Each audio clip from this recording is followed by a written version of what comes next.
Hoy nos acompaña Juan Dagoberto Tejeda Ortiz, sociólogo, folclorista e investigador dominicano oriundo de Baní. Es profesor meritísimo de la Universidad Autónoma de Santo Domingo, miembro número de la Academia de Ciencias de la República Dominicana y Premio Internacional Casa del Caribe de Santiago de Cuba. Medalla de reconocimiento Toussaint Louverture de la UNESCO, autor de 22 libros y coautor de 23 sobre carnaval, la religiosidad popular, el folclor y la música popular. Es miembro de la Academia de Ciencias de la República Dominicana. Recibió la Orden de Duarte, Sánchez y Mella en grado de caballero del gobierno dominicano. Para Dagoberto Tejeda, el carnaval dominicano es la manifestación más importante de la cultura popular a nivel artístico, creativo y espiritual. Un espacio para el pueblo y la recreación.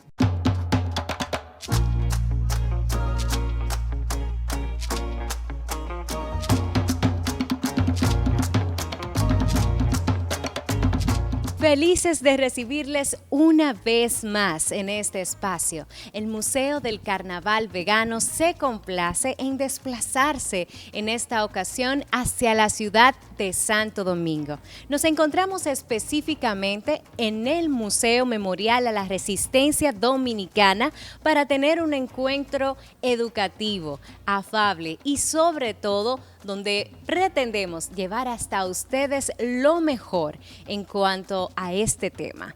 Y para hablar tenemos a nuestro invitado especial, a nuestro sociólogo, folclorista, maestro, a nuestro gran Dagoberto Tejeda. Bienvenido, Dagoberto.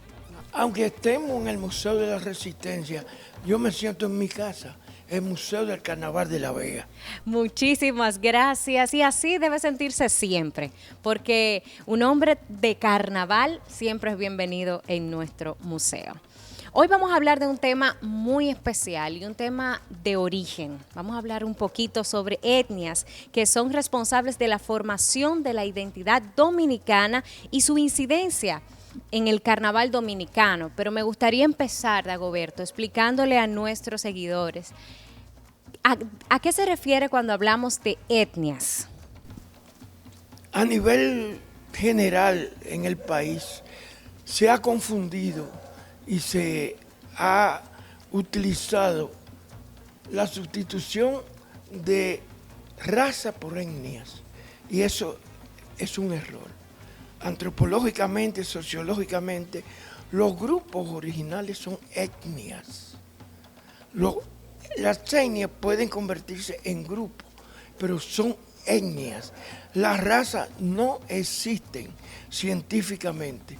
Eso es un prejuicio ideológico. Por eso me gusta tanto que en esta conversación, en el Carnaval de La Vega, haya definido la palabra etnia como los elementos originales que componen la humanidad como tal. Cuando hablamos de etnias podemos referirnos a nuestros indígenas, a los taínos. ¿Qué presencia tuvieron ellos en el carnaval dominicano?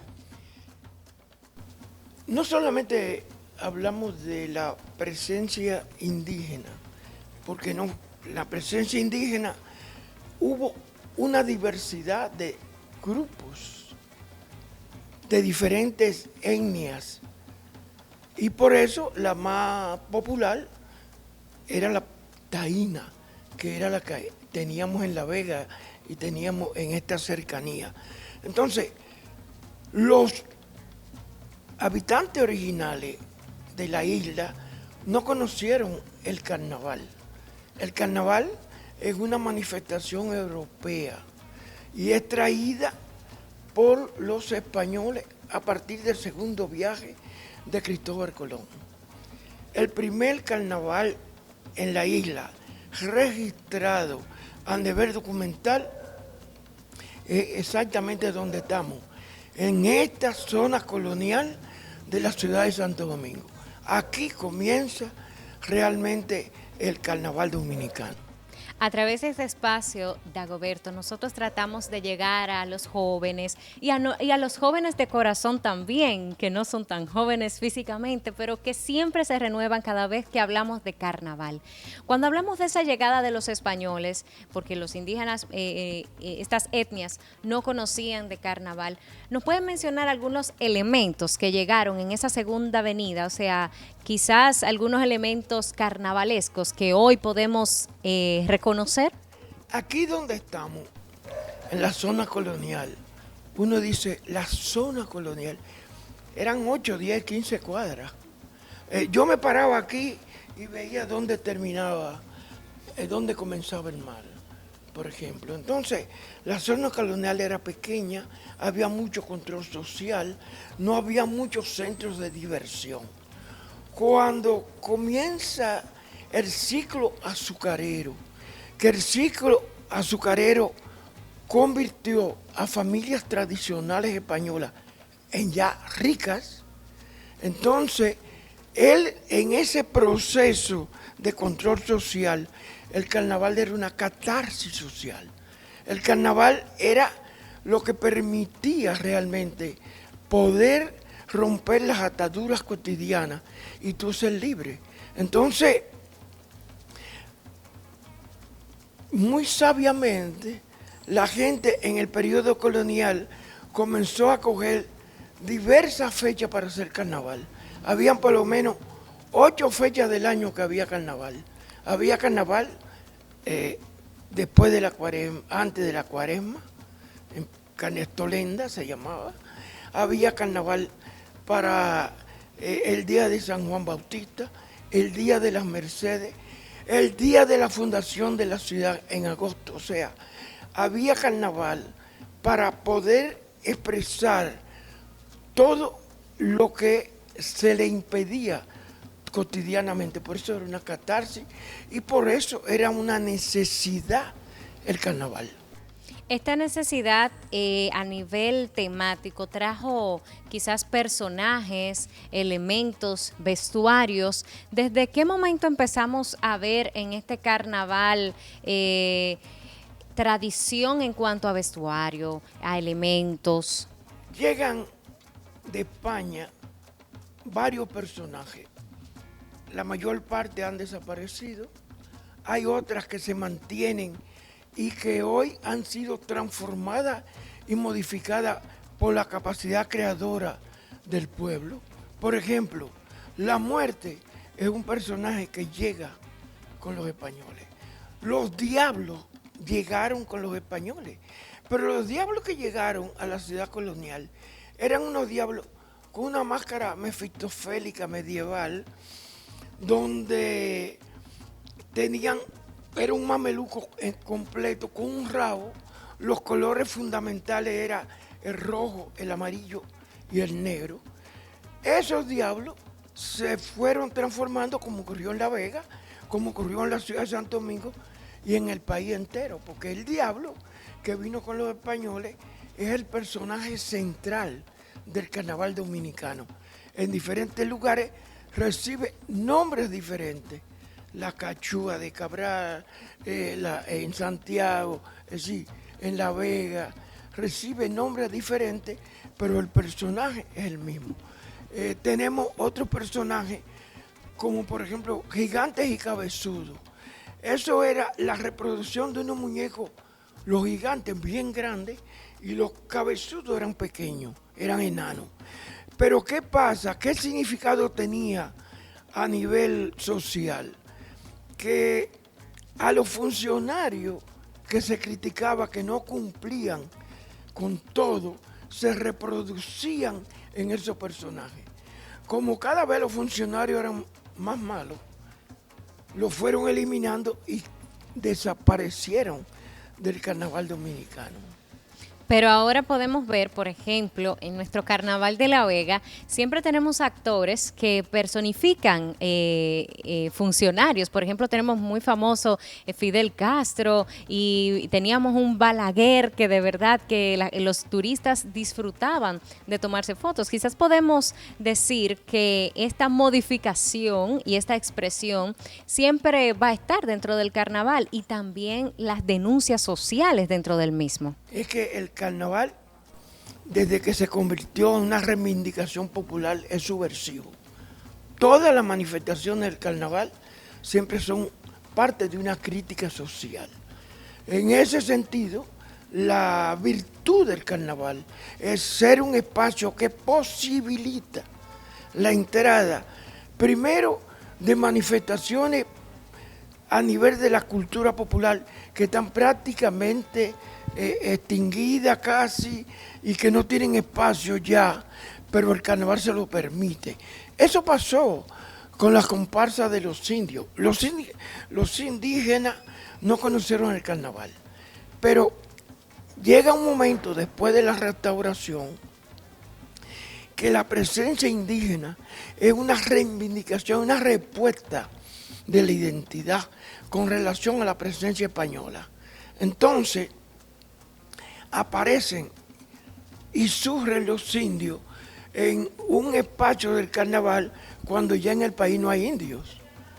Entonces, esa imaginación popular recrea parte de los elementos fundamentales de nuestra identidad, como la presencia indígena.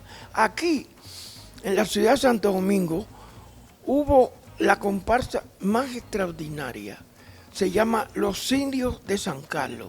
La comparsa de los Indios de San Carlos, que crearon la comparsa de los Indios de Quisqueya. Era un teatro popular donde se exponía la visión del encuentro desigual, pero desde el punto de vista del indígena y no del español. Y no fue hecho por ningún intelectual. Cada año se reunían y las nociones que tenían de historia la iban integrando a una obra de teatro. Y esa obra de teatro era una obra contestataria, era una obra que tenía la visión del español como invasor y del indígena como aquel que había sido invadido.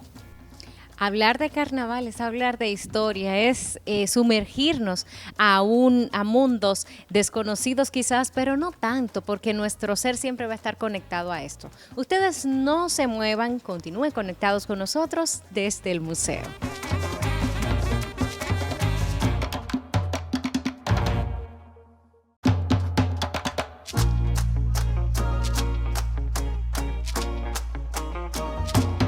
Qué bueno que continúan con nosotros. Esto es Desde el Museo, específicamente hoy desde la ciudad de Santo Domingo, en el Museo en Memorial de la Resistencia Dominicana, acompañada del sociólogo y folclorista Dagoberto Tejeda. Una conversación súper amena y sobre todo aprendiendo muchísimo de usted, Dagoberto, porque la verdad es que no puedo llamarle libro ni enciclopedia, porque esto es una biblioteca, señores, humana, que me acompaña en la tarde de hoy. Dagoberto, hablábamos antes de la pausa de todos esos elementos que se han ido añadiendo a nuestro carnaval y sobre todo cómo se ha ido manifestando poco a poco en la historia. Cuando hablamos de un carnaval ya criollizado, ya criollo, ya nuestro, ¿cuáles son esas cosas que empiezan como a surgir? Que dicen, ok, ya esto empezó a llegar al carnaval cuando ya era no solo una parte de aquella invasión española, sino algo que transformamos nosotros. Cuando hablamos de carnaval, estamos hablando de la historia de la creatividad del pueblo dominicano. El pueblo dominicano, sepa leer o no sepa escribir, todos son unos artistas extraordinariamente creadores, con papel, con barro, con toda una serie de elementos, hacen obras de arte. Y el carnaval está dentro de ese espacio de creatividad de obras de arte. Obras de arte que no son copias, obras de arte que son parte de un proceso de transformación. Ese carnaval que vino de España, ese fue un carnaval donde inicialmente eran copias de lo que estaba ocurriendo y sobre todo que cuando se habla de carnaval a nivel de clase social, vamos a encontrar que esa minoría de los casinos y de los clubes lo que hacían era reproducir las escenas y los personajes que eran parte de los carnavales a niveles de las ciudades metropolitanas. Entonces, hay una dimensión de alienación, no hay creatividad, no hay originalidad. Se vestían de monjas, se vestían de obispos, se vestían de curas. Las 1001 noches eran, y estaban de frente al exterior y de espalda a la realidad dominicana. Cuando comienza el proceso de criollización, en la medida en que el pueblo se va apoderando del carnaval, y es el pueblo el que transforma, el que criolliza el carnaval. ¿Quién? Panaderos, mecánicos, es decir, gente realmente del pueblo. No solo los artesanos, no solo los diablos cojuelos, no solo los personajes, sino el pueblo. Usted me está hablando de buhoneros hasta profesionales. Incluso cuando hablamos de artesanos, estamos hablando de artistas no académicos. Sí. Son artistas hechos en un proceso natural, normal. Entonces, en ese sentido, ¿qué se cambia en el carnaval? Lo primero es que el carnaval implica un espacio que permite la presencia del pasado y la presencia del presente. De tal manera que vamos a mantener, y ahí es que viene lo que se llama la tradición en la parte carnaval. ¿Cuáles son? Personajes, Roba la Gallina, Califé, Se me muere Rebeca, Los Hombres de Barro, todo eso son personajes tradicionales que se mantienen permanentemente. Antes era en la calle, no podían entrar a los casinos de la élite, pero existían. Hoy el carnaval es una reivindicación popular. Entonces ya los carnavales de las clases, de los casinos, de los clubes, ya prácticamente no existen. Es una decoración, es una parte escenográfica decorativa. Y vemos cómo en la actualidad, en las bodas de la alta sociedad, pues muchas veces piden diablos cojuelos y piden carnaval, como se llama ahora, como su hora loca. Y esto es esta necesidad tan grande que tiene el pueblo de sentir esta fiesta. Porque la mayor parte de los ricos de nosotros provienen de sectores populares. Gente que bailaba palo, que bailaba tabales, que bailaba y que compartía la cultura popular. Cuando por circunstancias a niveles de la vida cotidiana, política, económica, llegan a tener cuarto, queda un vacío y el vacío solo se llena con la presencia popular, que es la esencia de la identidad. Entonces, ¿qué cambiamos? Cambiamos, por ejemplo, las máscaras. En todos los carnavales del país, las máscaras de ayer son una y las máscaras de hoy son otra. Se han ido transformando. Cuando hablamos de La Vega y hablamos de máscaras pequeñas, de imagen medievales, con un bembe grande y con una oreja grande, con una nariz, estamos hablando de un diablo que originalmente fue una copia española. Pero luego nosotros vemos cómo el carnaval se transforma, cómo el carnaval, las máscaras del carnaval se sobredimensionan en La Vega y aparecen monstruos que para los que no entienden el arte son feas, para nosotros son bellas. Pero hablando de esta belleza y de nuestras caretas, popularmente conocidas como las caretas del diablo cojuelo vegano, yo tengo que hacerle esta pregunta porque la traía todo el camino, Dagoberto, desde allá, desde La Vega la traía. Y es que, ¿qué piensa Dagoberto Tejeda de estas caretas que están ahora saliendo en el carnaval, inspirada en películas, en personajes de películas de Hollywood, de estas caretas que son demasiado modernas, quizás, técnicas que las hacen ver como robots y no como diablos? Me gustaría que nuestros careteros estuvieran de aquel lado, escuchando lo que Dagoberto Tejeda tiene para decirles. Desde Felipe Abreu vamos a comenzar a ver una transformación. Yo visitando, desde que comencé a enamorarme de La Vega, vi cómo incluso tenían hojas de revistas donde habían monstruos o habían máscaras orientales. No es pecado comenzar a construir y a recrear máscaras de otros lugares, porque poco a poco el diablo en La Vega va cogiendo su propia identidad. La cultura tiene una característica que no es inmóvil. La cultura se va transformando, hay un proceso dialéctico de cambios. El pueblo es tan sabio que poco a poco el pueblo la va aceptando y la va rechazando.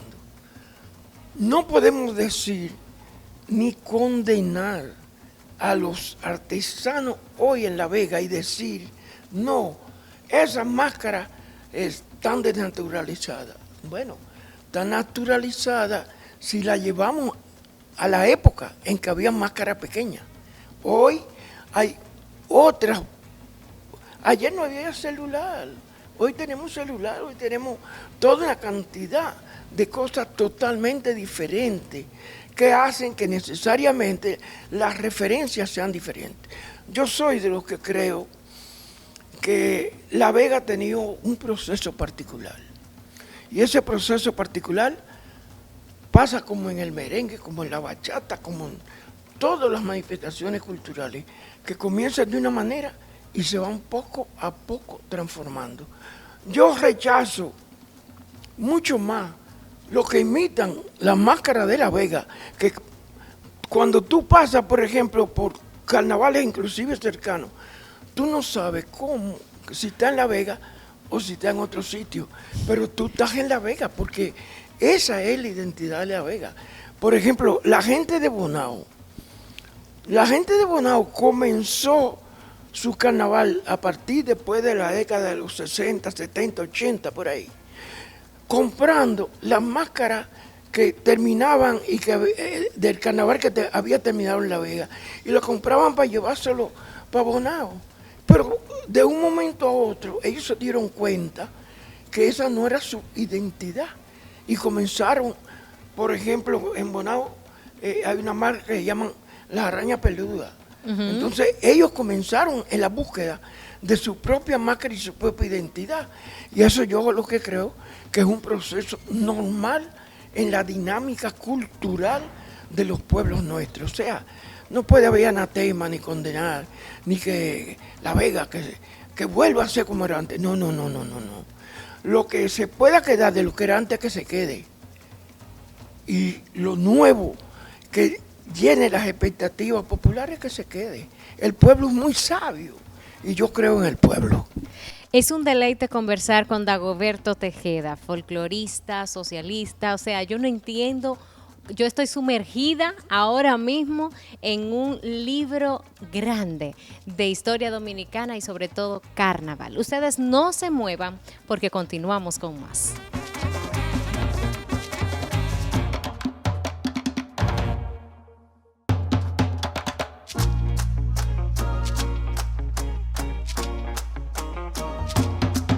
continuamos aquí desde el museo, específicamente desde el Museo en Memoria de la Resistencia Dominicana en Santo Domingo, conversando con, ya yo me siento que soy su amiga, mi aliado, porque me ha encantado conversar con usted, Dagoberto. Qué bueno. Mire, y de casualidad usted me puede dar algunas recomendaciones para nuestros artesanos. Usted que nos hablaba sobre que no podemos juzgar la manera creativa como ellos desarrollan su trabajo, pero entiendo de que como el carnaval debe seguir evolucionando, pues todos debemos seguir formando parte y educándonos para ayudarlo a crecer. ¿Cuáles serían esas pautas que debemos tomar nosotros para enaltecer lo nuestro? Esto es una preocupación muy válida, muy importante en lo que es el desarrollo y la perspectiva hacia dónde va el carnaval vegano. Hubo una época donde causó mucho impacto la presencia artesanal de un artista extraordinario como Luis Riva, que a los Broncos cada año le hacía una novedad, pero era de fuera. Hay otros que han intentado reproducir especificidades extraordinarias, pero en otro contexto. Estoy hablando del Carnaval de Venecia. Son máscaras imponentes, cuando uno la ve inmediatamente la identifica, pero no son de La Vega. Ahora, yo soy partidario de que cuando se tomen modelos de fuera, se vayan transformando, se vayan veganizando. Yo pienso que el vacío que ha tenido lo que han sido los ministerios de cultura hasta ahora es un vacío que en La Vega le corresponde al Museo de Carnaval. Y es no solamente la recolección, eso que ustedes están haciendo ahora, que yo he llamado siempre un archivo de voz y sonido, que es una referencia para los investigadores. Hoy necesariamente tiene que entrar también en un proceso educativo, pero no el proceso educativo tradicional, de que se invitan personas para hacer un curso y abren la boca si bostezan, porque no le tienen posibilidades ni de preguntar ni de provocar lo que es la criticidad y lo que es la creatividad. Yo pienso que los artesanos son los artistas más responsables de lo que significa hacia dónde va el carnaval. ¿Por qué? Porque había la tendencia, y todavía algunos grupos la tienen en La Vega y en todos los pueblos, no es algo particular de La Vega, de que cuando van donde un artesano, a veces le llevan hasta la máscara ya con el modelo reproducido. Se queda el artesano en ser un reproductor y no un creador. Entonces yo pienso que cualquier comparsa tiene derecho a el sueño. ¿Qué máscara queremos? ¿Por qué? Pero discutiéndolo con el artesano. ¿Cómo va a ser la máscara? Con un ojo aquí y una nariz allá. Eso es un trabajo del artesano, que es el creador. Yo quiero mis artesanos cada vez más creadores, más críticos, cada vez más buscando sus raíces, su identidad. Porque, ¿cuál es el éxito de un artesano? Poder mostrar aquello que está subconsciente y es parte de la identidad de cada uno de los veganos. Entonces, ¿hacia dónde va el carnaval vegano? Hacia donde la dimensión de la creatividad los lleve. El carnaval es un espacio de libertad, es un espacio crítico, es un espacio creativo. Es el único espacio donde tú no pagas para ir, pero tampoco te obligan a tu estar. Tú te vas cuando te da la gana y te quedas hasta el final. Entonces, te vistes de lo que tú quieras. De tal manera que el carnaval Por eso yo digo que la manifestación de la cultura popular más importante del país, porque refleja todo lo que significa el subconsciente, todo lo que significa las ansias, los sueños. Ahí en el carnaval es que te envuelve las esencias de la veganización. Esto es mucho, mucho para un programa. La verdad es que me ha encantado conversar y expandir mis ideas, porque a veces tenemos ideas limitadas, pero usted nos ha abierto unas puertas para que soñemos, para que pensemos y sobre todo para que nos hagamos responsables de lo que viene y lo que debe llegar a nuestro carnaval como celebración tan importante en nuestra ciudad y en nuestro país también. ¿Cree usted que nuestro Carnaval de La Vega repercute de manera positiva en nuestro país, en la celebración del Carnaval dominicano?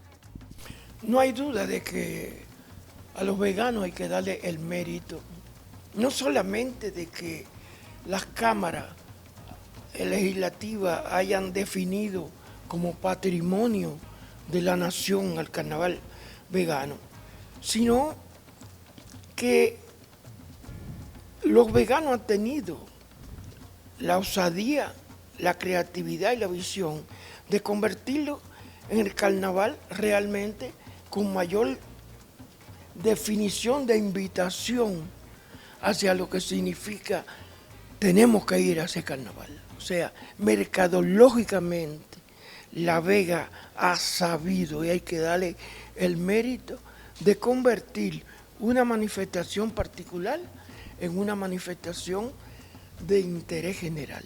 Entonces, de ese punto de vista, yo no tengo la mínima duda de que el carnaval vegano, de acuerdo o no, ha tenido el mayor impacto de todos los carnavales del país. Y nuestro carnaval dominicano, ¿cree usted que ha tenido un aporte cultural importante a otros países como Haití, Cuba, las islas inglesas del Caribe? ¿Estas han sido importantes también? Sin que pierda su identidad, porque los dominicanos tenemos la virtud de que tú nos regalas cualquier objeto, cualquier cosa, nosotros lo vemos, lo aplaudimos y lo encontramos bomba. Pero al poco rato hay un tipo que se queda mirando y dice, pero ven acá, ¿y por qué en vez de estar pintado de negro, eso no se pinta de rojo? Y comienza un proceso de transformación a partir de un elemento original. Eso ocurre, por ejemplo, con lo que significó incluso para La Vega la presencia de cubanos con las famosas comparsas de San Blas, la comparsa de San Juan. Y ahí, tal como ocurría originalmente en La Habana, comenzó a ocurrir en las calles de La Vega, pero se fue transformando a tal punto que ya cuando se transforma los elementos afro en indígena, hay un proceso de transformación diferente. La parte de Haití, cuando hablamos hoy del carnaval, el Gagá ha encontrado un espacio en ese carnaval. Y hoy el Gagá es parte ya de la identidad de carnaval. Cuando hablamos, por ejemplo, de lugares como Los Negros, en La Joya, vamos a encontrar también que ya hay una expresión de carnaval donde la presencia afro es determinante, sobre todo en aquellos lugares donde hubieron producciones cañeras, donde hubieron producciones que iban directamente con la relación de los ciclos de la caña. Ahí nosotros vamos a encontrar la cachúa, las tifuá, los jocorícamos, o sea, una cantidad de personajes que corresponden a esos grupos étnicos y a esa cultura hoy actualizada. Entonces, hay países que, por el contrario, aquí, por ejemplo, la presencia de la colonia china, a pesar de haber jugado importantes lugares en términos económicos tal, o árabes, ninguno de los dos tienen una presencia en el carnaval dominicano. Porque cuando tú tienes un personaje, que es el personaje central hoy del carnaval de la ciudad de Santo Domingo, del Distrito Nacional, como son los Alí Baba, originalmente habían trajes de árabe, pero la diferencia es que los Alí Baba asumen la parte danzaria musical, que es una parte de los Guloya de San Pedro de Macorís. Entonces, lo que hacen es enriquecer y transformar un personaje afro. Cuando tú tienes, por ejemplo, los platanuses de Cotuí, tú estás hablando de una presencia afro. Cuando tú tienes los tiznados, incluso en La Vega, que yo he visto los tiznados, por ejemplo, tú tienes una presencia afro. Entonces, eso nos dice que el carnaval tiene una trascendencia y una importancia porque sus esencias corresponden a nuestra interioridad. Lo que yo soy como dominicano, mi identidad es una identidad que implica la diversidad. La característica de la identidad del dominicano es su diversidad, como la característica de identidad del carnaval es su diversidad. En La Vega hay un modelo, en Santiago hay otro modelo. Ninguno es superior a otro ni mejor que otro. Son expresiones naturales de cada pueblo que es al final el protagonista de la cultura. Dios mío, ha sido enriquecedora, muy, muy afable y sobre todo llena de expectativas, porque este encuentro, este conversatorio que hemos tenido con Dagoberto Tejeda, lo que ha dejado es muchas puertas abiertas, muchos deseos de investigar y de aprender muchísimo más. Muchas gracias por permitirnos su compañía en la tarde de hoy desde el Museo en Memoria de la Resistencia de la República Dominicana. Gracias. Y yo sé que muy pronto nos vamos a volver a encontrar, aunque sea a través de uno de sus 22 libros, hablándonos de 40 y tantos. ¡Wow, Dios mío! Pero gracias por acompañarnos, por tanta sabiduría y por su exponencia en la tarde de hoy. Para que haya una entrevista que a la gente le guste y buena, tiene que haber una buena entrevistadora. Yo pienso que el mérito no es mío, sino que el mérito es tuyo. Ay, Dios mío, muchísimas gracias, don Dagoberto Tejeda. Ustedes continúen con nosotros, porque al final, no menos importante, conoceremos un poquito más de este lugar mágico donde nos encontramos.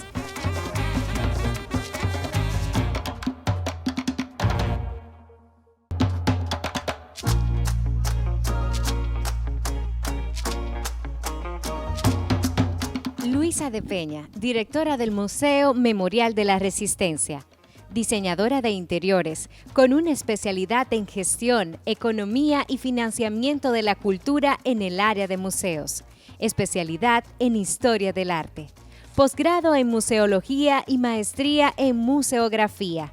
En la actualidad, tiene en proceso de presentar la tesis doctoral sobre museología, especialista en estrategias de financiamiento para museos, así como una especialidad en recuperación de archivos de represión y de memoria histórica, y diplomado en Pedagogía de la Memoria y Derechos Humanos. Además, es presidenta del Comité Nacional Dominicano del Consejo Internacional de Museos.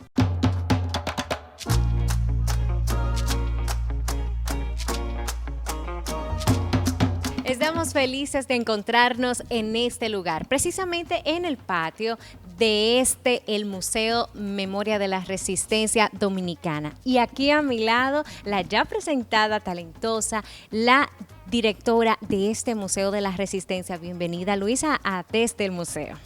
Gracias por visitarnos y hacer este trabajo desde aquí, desde el Museo de la Resistencia. Realmente es fantástico. Y si estamos desde este museo es porque entre museos pues nos llevamos bien y somos Claro. aliados. Y si hablamos también de resistencia y carnaval, ¿qué te parece? ¿Nos podrías decir las limitaciones que tenía el carnaval en esa época que algunos preferimos no recordar, pero está ahí, en la época de Sí. Trujillo?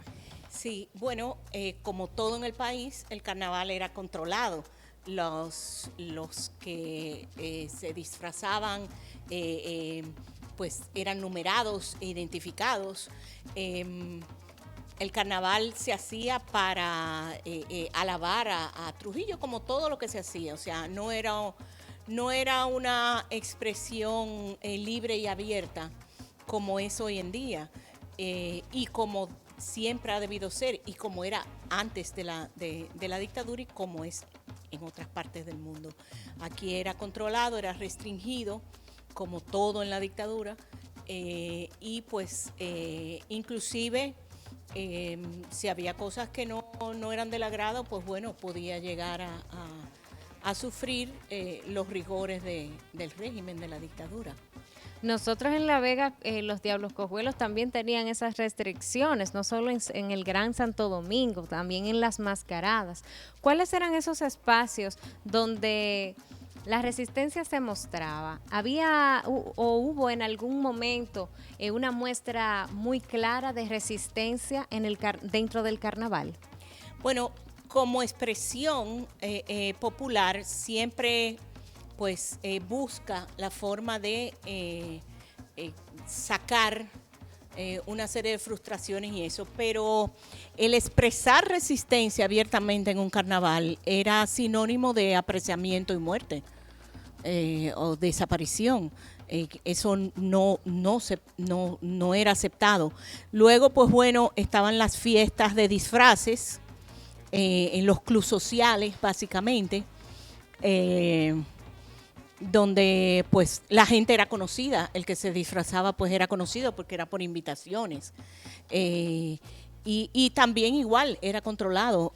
Nosotros tenemos innumerables fotografías de fiestas de disfraces, y los disfraces eran disfraces de fantasía, no eran manifestaciones como las que nosotros vemos hoy en día. Porque era controlado, era muy controlado, como toda práctica era controlada. Ya hemos hablado un poquito de resistencia y específicamente por el lugar donde nos encontramos, museo que diriges. ¿Qué nos podrías decir sobre este museo? ¿Qué más en cuanto a tema de resistencia podemos encontrar al visitarlo? Bueno, el Museo de la Resistencia relata toda la parte, lo que es la memoria histórica, que es desde el punto de vista de las víctimas y de la resistencia, toda la lucha por la libertad, la democracia y los derechos humanos, que van desde 1916 hasta 1978, que es el periodo que está indicado como el periodo donde se practicó terrorismo de Estado.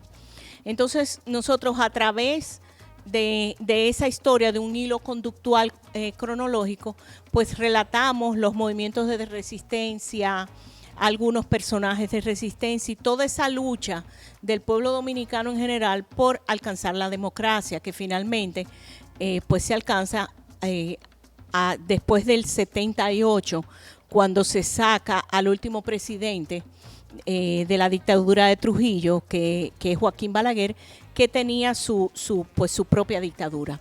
Hay un periodo democrático corto entre el momento de la caída de la dictadura,